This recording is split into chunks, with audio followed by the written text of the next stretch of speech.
I'm excited to see that we have O Dawg here with us right now. And you just got done with your set inside. That's a fact. That's a fact. It's really hot inside. It's literally a hot box. I done came outside about 5 times. So we did successfully smoke out the hose. Yeah, no, for surely. I think it's gonna be hard to top this one. for surely. But yeah, you know, the step was fire. You know, it's always fire to come out to the Uptown, you know, come out to the X, you know what I mean, and from Brooklyn, and just, you know, rock the shit, you know what I mean? And yeah, it's always dope to perform. I love this shit. You feel me? I like doing this shit like this, you know? So what'd you do for them today? The songs? Yeah. So I started off with a couple songs from this project I got with Grim Doza. He's this producer from New Jersey. You feel me? Well-known producer. And that was Off Rip and On and On. And then I had a single I just put out called Abundance. So I just shot a video for that, did that, and got a really good reception for the crowd, you know what I mean? And then I ended it off with another single I did with Zilly, 900. You know, we got this song called Unlearn to Unlearn. Okay. And then I got another joint from my latest albums, Distractions, which is out everywhere. You feel me? Everywhere. You can find that all over. You know what I mean? It's called Sequoia Tree. You know what I'm saying? One of my favorite joints on the project. So one of my first times performing it too. So I feel like I got a pretty good reaction. Nice. Okay. Yeah, man. So, question I like to ask sometimes the artists that do their thing. Right. Why do you pick what you picked as your set list? That's a good question. I be trying to go off like the vibes, like this was on the bill, or like, cause you know I listen to other artists too. I listen to artists that's on the bill. I try to get a feel of what's going on, and sometimes, you know, I never really have a set track list or a set list, if that makes sense. You know, I always try to just switch it up with every new song. But if I got a long set, like if I got some crazy amount of time, like 30 minutes, I'll throw the old shit on there, put the new shit on there, you know, try to mix it up, throw some unreleased shit on there, you know. So I feel like today I just felt like picking these songs just because, you know, these are the songs that mostly got a lot of good traction. You know, I got a lot of good feedback from people, you know what I mean? And they're also some of my favorites, so it's always fire as an artist to, when you have a favorite song and then somebody else got a favorite song, and you know, when you put it out, it's able to be reciprocated, you know what I mean? So that's always dope too. So that's the reason why I chose my shits. Nice. So it's not so much you're trying to fit the vibes of in there, you're more trying to like add your piece to like the picture. Yeah, exactly. Nice. So as far as like, you know, I don't like to reveal age. You know, I'm about to be respectful of that. I'm old as fuck, so don't worry. Oh no, that's all good. I'll reveal it. Y'all ready? But if you had to 27, yeah, I know what it is. Oh, yeah, right. I'm Unc. I'm almost Unc status. We almost there.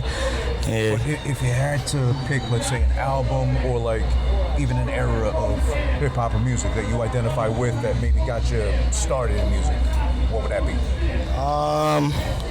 I don't want to be too cliche and be like, you know, of course the 90s. I was listening to stuff like that when I was like a kid, but I would say like more early 2000s, like more so late 90s, like late 90s vibes, like just like Locks, you know, a lot of Rough Riders, Locks, you know, I was fucking with a lot of Black Rob. I was listening to a lot of Big L, you know, Cam, even like mid 2000s too, like, you know, just like, of course, like Kendrick and all them dudes, you feel me? Like, you know, it ranges. So it's like, it's hard to, I can't really pinpoint one era that really got me started. But it was just, I kind of always had like a love for it, you know, just old shit, new shit, you know what I mean? So I can't really pinpoint stuff like that. It's like, it's hard to really find a you know, clear-cut answer. Time frame wise, I think that's harder. So how about we bring it in as far as maybe there's an album that stood out to you that's like, oh, I want to start doing music because of that. Oh, that speaks to me. When I say a lot of stuff inspired me, of course, you know, stuff like, you know, I like It Was Written. I know a lot of people say Illmatic, but It Was Written was fly. Lord Infamous, what he did with I forgot the name of that album. I think it's like The Unknown or some shit. But you know, a lot of Wu-Tang albums, a lot of Cam stuff, Kanye, you know, Jay, even like new shit. Like new shit inspires me too. Like I had a time period where I was listening to Uzi, I was listening to, you know, Cardi and stuff like that. So it's just, you know, because it's like, as you know, being my age and shit, I could be able to say I had be able to listen to older stuff and appreciate it, as well as listen to newer stuff and be able to appreciate it, and just incorporate both styles. You know what I mean? And not really lean towards one side, but just really just love the music. Just love rap for what it is. You know what I mean? You got put on by older heads per se. Yeah, pretty much. So my background, my brother Rem and shit, he been rapping for a while now, you know what I'm saying? Shout out Rem the Villain, shout out to the Walkers, you know what I'm saying? And ever since then, he been putting me onto a lot of stuff like Rock Marciano. He was putting me onto a couple of artists, and that was in 2013, and it kind of resonated with me, but it didn't make me want to start rapping. I made that decision, it was really more so a thing that I chose to do, where it was I didn't want it to be just an influence thing, because influences can change. So it's I wanted to do this type shit.